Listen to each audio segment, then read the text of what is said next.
Today I want to talk to you about ankle mobility. Now firstly, why would you want to improve your ankle mobility? Well, certainly if you're looking to improve your squat or if you're involved in anything that involves athletic performance, you definitely need to have some kind of ankle mobility and a balance of mobility versus stiffness. But today what we're going to look at is the mobility.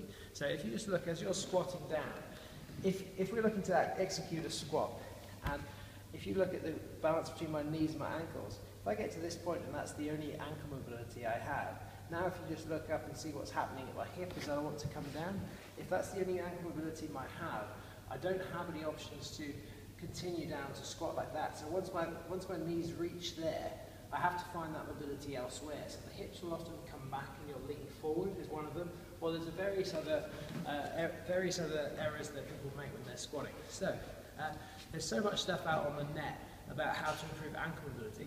But there's one thing I want to just show you guys that you guys can use to accelerate that process. So we're not looking at the actual mobility here, but what you can do to accelerate the process.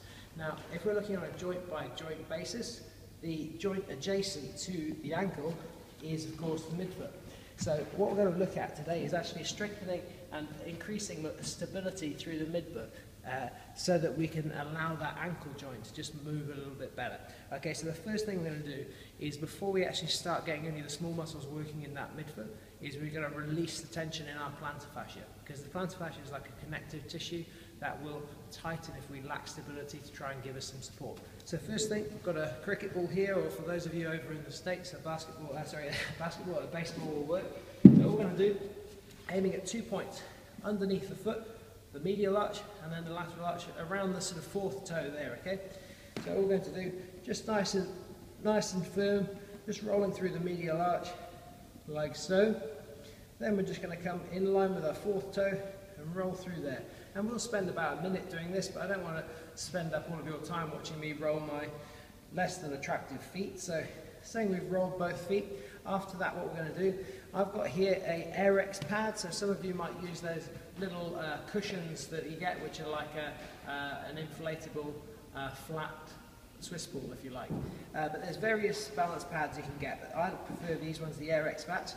And all we're going to do, just balance onto here. We're just going to go a quarter squat, so a 10-degree bend in the knee. And all we're going to do there is just balance on that, just to get the small stabilizers in the feet just firing. And we're going to spend about 20 seconds on that before I close one eye. Dave, onto my eye closing. And that's going to make it a lot more difficult from a proprioception point of view. And then if you're really good, which I don't think I am, close both. Talking myself down the middle, I think. Okay, and what we're going to do there is just get those little muscles firing in the feet. Okay, when you finish that, back onto the ball, we're just going to roll out again. So we're always going with switching the things on that we want on and switching the things off that we want off. So we want connective tissue off, the little stabilizing muscles of the synergist on. Okay, so we roll that again. Then what we're going to do, Dave, if you can come and get a shot of my beautiful feet. And what we're going to do, just focusing on that left one, what we're going to do to start with is just going to split the foot into two. We're going to split our big toe and then all the rest. So the first thing we're going to do is we're just going to do some reps of just raising the big toe up and then down, up and then down. Shoot for around 10 reps. Then we're going to do the reverse, raise the rest up and down. And then what we're going to do is we're going to go into some spreads like that, just to work the muscles in the middle of the foot. And again, and rest up. And then finally, what we'll do is we'll come back onto our mat, and what we're going to do is we're going to come right up onto our toes, pushing down through the floor there. Hopefully you've got better balance than I have, but I haven't got any ACLs, so I've got an excuse. And then down. Up, push the feet into the ground, and then down. Now, if there's one thing in athletic performance that I see, it's people they've got plenty of power, they've got plenty of strength, but they don't necessarily have the stability to be able to put that into the ground and to actually make the most of the strength that they already currently have.